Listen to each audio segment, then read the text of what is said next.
Today I fucked up telling a joke at the end of a job interview.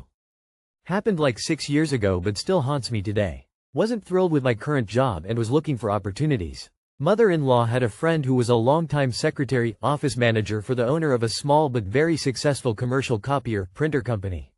They had an opening in management that would have been a dream for me at the time. She was able to get me an interview immediately with the owner. Always hated job interviews. Get more nervous for those than literally anything. Pair that with how much I wanted this gig. I was a mess going in. Show up the day of. Meet the owner and I'm one-on-one with him in his office.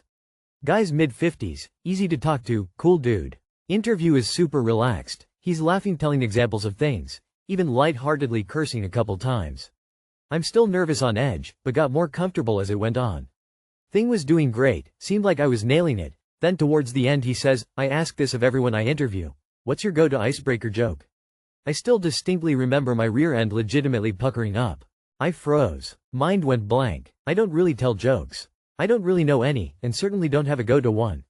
I actually think I was about to faint or pass out, when I suddenly remembered the joke my wife's friend told us just the past weekend. Now I preface this by saying my wife's friend, Jackie, is super nice, but very inappropriate pretty much all the time. Curses constantly, no shame with sex talk or jokes. We were walking with a small group into an MLB game once and as she walked past a guy she found attractive she loudly declared, God damn I would drain his ballsack. Just one of dozens of one-liners she's dropped. So we saw her at a kid's b-day party of all places a few days prior, and she greets us with this calamity of a joke. What is another term for ejaculating in a woman? Loading the dishwasher. Wife and I just scoffed a bit, shook our heads, said hi and moved on. Back to the interview, you guessed it. Sure enough in my panic, frozen state, feeling dizzy and potentially close to fainting, my mind identified that moment and that joke, and it just came out. The mix of my hysteria with the relaxed vibes the owner was giving out apparently gave my brain the idea that telling this joke was the move. I never talk like that. Like ever. It must have been just a last grasp of my subconscious to fill his request. He stared at me for a few seconds. Had a look like a mix of astonishment and disgust. Finally just said, okay then, well thanks for coming in. Stood up, shook my hand and opened the door for me.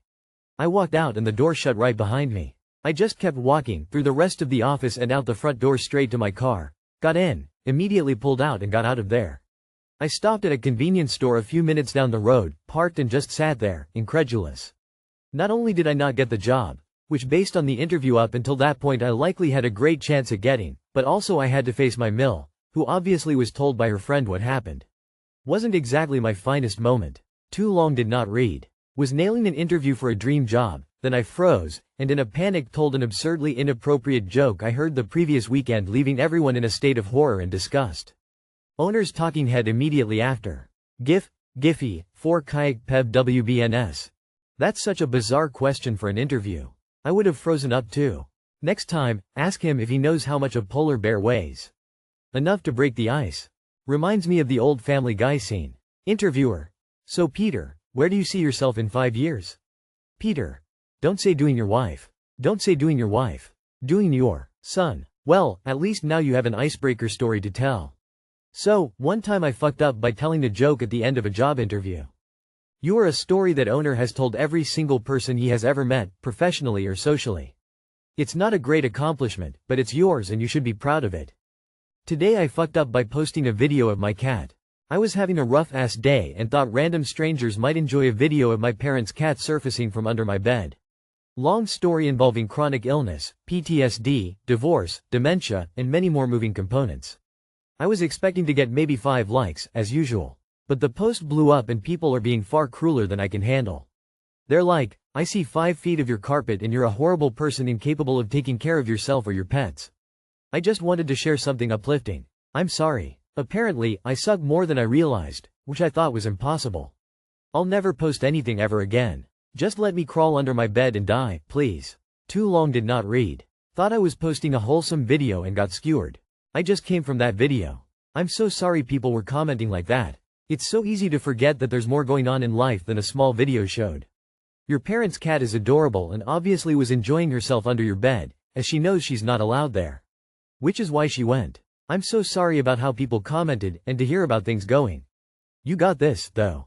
I believe in you and your ability as your strength to come out the other side. With Kitty Snuggles. I don't know your age. I don't know what you have gone through.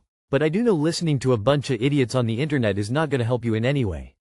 I understand you wanted to share something that you liked, but you gotta just turn notifications off at some point and just try to get through your day without worrying about other people's thoughts. You gotta love yourself and your cat and let that be enough. Be in the moment and live in the moment. I just wanna say I am overwhelmed with your guys' responses. I want to get back to each of you, but I need to step away from these posts for the night. Please accept my heartfelt gratitude and have a beautiful night. People hugging. Fuck what they think or say. They don't know you or what struggles you are going through. You don't owe them an explanation. Very cute cat. Love seeing oranges. Don't worry about the haters. They're upset they don't have an amazing fur baby to love them like you do. I had to go see the video. I love your cat, Purple Heart.